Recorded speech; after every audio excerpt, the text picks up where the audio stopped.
Meu nome é Gustavo Santos, eu sou consultor em finanças e administração e eu vou falar um pouco sobre as 5 profissões que mais precisam de um contrato. A primeira é copywriter. Se você é copywriter, você precisa ter noção do seu produto, do seu serviço, e como é que você vai precificá-lo e como você vai prestá-lo e os meios em que você vai atender a demanda do cliente. Existem certos serviços que geralmente são vistos como criativos, então o copywriter é um destes serviços, como o design é.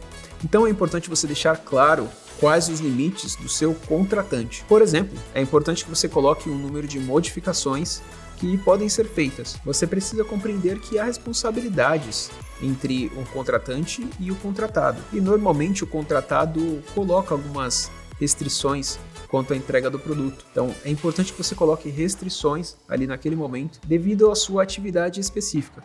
Então é bom que você faça isso para respaldar o seu tempo, valorizar o seu tempo, o seu trabalho e para que o contratante também saiba alguns limites. Então ele sabe, por exemplo, que ele precisa ser mais assertivo numa cobrança. Por exemplo, se ele tiver direito a uma modificação no seu texto e te pedir que refaça o texto, é importante que ele saiba disso, que ele tem uma possibilidade de fazer isso e que ele pode fazer os apontamentos de forma mais profissional, mais direta, mais honesta. Isso até faz com que a relação de vocês funcione melhor. Então é importante que você deixe claro os seus limites e que o contratante também deixe claro os limites dele.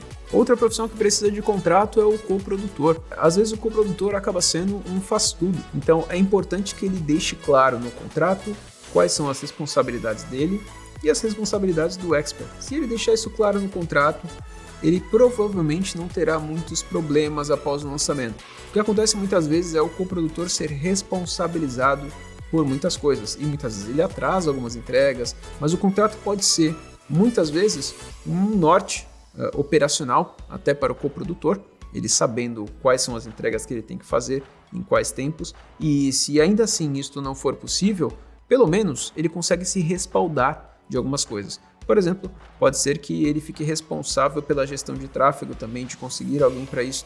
Então, ele deixa bem claro ali quais são as metas que ele tem que alcançar. Então, se ele deixar tudo muito claro, muito específico, o coprodutor consegue se respaldar por eventuais crises no lançamento que não dê tanto retorno. E se der retorno, bom, ele consegue mensurar se as metas dele foram alcançadas ou não. Outra profissão que precisa de um contrato é justamente o expert. O expert precisa saber no que vai cobrar o coprodutor. Geralmente o expert está cuidando apenas do produto, mas ele também pode saber algumas coisas que o coprodutor vai fazer ou está responsável. Então ele muitas vezes pode tocar o barco, cuidar de uma situação específica e o coprodutor não cuidar, mesmo estando em contrato. Mas é importante que ele saiba no que ele pode cobrar o coprodutor e no que ele não pode cobrar. Porque o que acontece muitas vezes é em período de lançamento, as pessoas ficarem com um tempo curto, com muitas atividades sobrecarregadas e muitas vezes ninguém sabe de quem é a responsabilidade por uma coisa e por outra.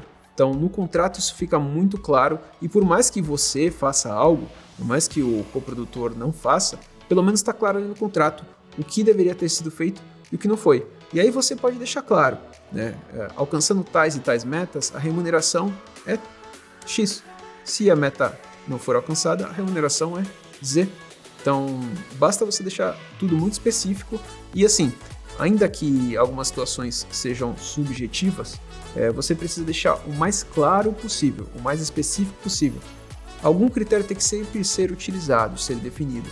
E aí a negociação entre você e o coprodutor vai balizar tudo. E a formalização, evidentemente, é através de um contrato. Uma profissão que pode se utilizar muito bem de um contrato é a de gestão de tráfego. Geralmente o gestor de tráfego é acusado de ter falhado numa campanha quando ela dá problemas, quando não dá retorno financeiro. Mas muitas vezes o retorno financeiro pode estar aliado com o produto e não com a gestão de tráfego. Pode ser que a gestão de tráfego tenha sido ótima, maravilhosa, e ainda assim o produto não ter vendido. O gestor de tráfego pode se respaldar disso fazendo um bom contrato. Então a minha recomendação é que ele seja específico sempre que possível, mas que deixe bem claro o que ele pode fazer, sempre o que é previsível para ele ali e o que não é. Então, para que ele não seja responsabilizado posteriormente, como acontece. E ainda assim, se ele for responsabilizado verbalmente, o contrato respalda ele. Não porque ele realmente tenha falhado, mas porque muitas vezes isso se torna uma coisa subjetiva. Ele protege a marca dele e fazendo um contrato, por exemplo, de sigilo e confidencialidade, é um critério que você pode colocar ali dentro do contrato, para que a outra parte, apesar dos resultados, se forem negativos, por exemplo, não venha a acusar você publicamente de algum problema que teve dentro do contrato. O ideal é que as coisas sejam resolvidas sempre entre as partes, mas para se respaldar, eu sugiro que essa cláusula esteja lá dentro, sigilo e confidencialidade. E para finalizar, uma das profissões que pode, e eu sugiro fortemente que tenha, é a de designer. O designer, ele muitas vezes se vê numa situação incômoda, porque das profissões do mercado digital, ele é a que mais tem que fazer retrabalho, ou retrabalhos, dependendo da quantidade de trabalhos que ele assuma. E muitas vezes os clientes são exigentes. A percepção de um cliente varia muito da percepção de outro cliente. Então, muitas vezes ele pode utilizar uma paleta de cores, pode colocar um logo no lugar e não está do agrado do cliente. Então é importante que ele, até se ele tiver feito algo que não foi combinado, que ele deixe isso bem claro. A quantidade de modificações que podem ser feitas no trabalho dele, se for necessário alguma inserção, algum trabalho ali que não está no contrato previsto inicialmente, quanto custa a hora dele, a hora extra, ainda que ele não tenha vínculo empregatício com o contratante. É importante que ele deixe isso claro, e se ele colocar o valor da hora, ele precisa também comprovar como aquela hora foi utilizada, né? Ou pelo serviço, simplesmente, né? Pode receber a remuneração pelo serviço prestado. Então, por exemplo, ele vai cobrar por criativo, vai cobrar por carrossel, vai cobrar por thumbnail. Então, ele vai deixar tudo muito claro ali para que as coisas fiquem previsíveis.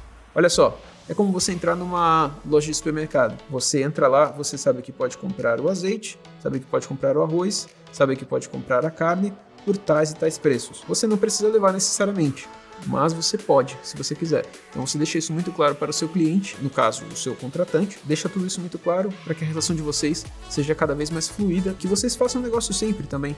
As pessoas gostam de trabalhar com profissionais no mercado. E quando eu digo profissional, eu estou dizendo pessoas que trabalham bem, porque todo mundo sabe que tem muita gente amadora ainda no mercado digital. E aqui no novo mercado nós prezamos cada vez mais por um trabalho de excelência, e os alunos ficam muito satisfeitos, porque essa seriedade é muito importante quando você está lidando no mercado digital, para profissionalizá-lo e para que ele tenha cada vez mais credibilidade, como ele merece. Então é importante que o mercado seja profissionalizado para que ele tenha mais credibilidade como ele de fato merece. Esse é o canal do Novo Mercado, se inscreve, curte, compartilha, divulga aí nas redes sociais. Um abraço!